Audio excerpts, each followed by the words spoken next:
พี่น้องเกิดการเปลี่ยนแผนกับทันหันสร้างอึ้งว่าสิออกมาไถนาได้มื้อนี้ว่าสิมาไถมาหยอดพะนะบัดที่นี่มื้อเช้านี่ตีห้าฝนนำลงมาจนว่าฮอด7 โมงกว่ากักเลยบัดนี้ออกมาเบิ่งน้ำอยู่นาพี่น้องพุ่นน่ะขาวภาพเลยมันก็สิได้เปลี่ยนแผนนี่มันไถหยอดบ่ได้เด้เพราะมันน้ำหลายบัดนี้สร้างอึ้งก็เลยเอาใบเกตมาไล่ดันหม้องใดมันนั่นเฮาเบิ่งว่าสิสูงๆก็สิได้ไล่ลงใส่หม้องสีต่ำๆให้มันสูสีกันกว่านี้ แล้วบัดนี้พักเที่ยงก็เลยมาถ่ายคลิปบอกพี่น้องอีกทีหนึ่งบัดนี้ที่แรกว่าสิมาไถมาหยอด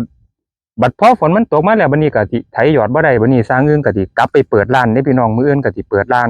คันผู้ใดสนใจแอวอ่อนให้ติดต่อสร้างอื่นมาให้ฟ้าวมาเอาเด้อเพราะว่าสร้างอื่นอันมื้อแลงสิเป่งน้ำออกล่ะเป่งน้ำออกคันมันแห้งมื้อใดแล้วจังสิลงมาหยอดแต่ก็บ่รู้ว่าจักมื้อแล้วก็บ่รู้ว่าฝนมันสิซ้ำมาอีกบ่อันละแต่ว่าตอนนี้สิไล่เกรดให้มันมีระดับน้ำที่มันเบิ่งง่ายหม้องใดสูงหม้องใดต่ำก็สิเบิ่งง่ายสร้างอื่นก็สิไล่เกรดบัดนี้มื้อแลงเกรดมื้อนี้มื้อเดียวล่ะได้ส่ำใดก็สิเอาส่ำนั้นบัดนี้มื้อแลงสร้างอื่นก็สิเป่งน้ำออกบัดนี้มื้ออื่นก็สิเปิดร้านพี่น้องผู้ใดสิมาเอาแอลออนก็ติดต่อสร้างอื่นมาได้เลยเพราะว่าสิกลับไปเปิดร้านก็อีกหลายมื้ออยู่สั่วสิน้ำสิแห้งคันน้ำแห้งจังสิลงมาเฮ็ดต่อเด้อพี่น้องพุ่นทางพุ่นนั่นสร้างอึ่งไล่ไปแล้วเปียงทั้งนั้นบัดนี้เหลืออยู่เปียงทั้งนี้ล่ะครับผมแจ้งความคืบหน้าให้พี่น้องรู้จัก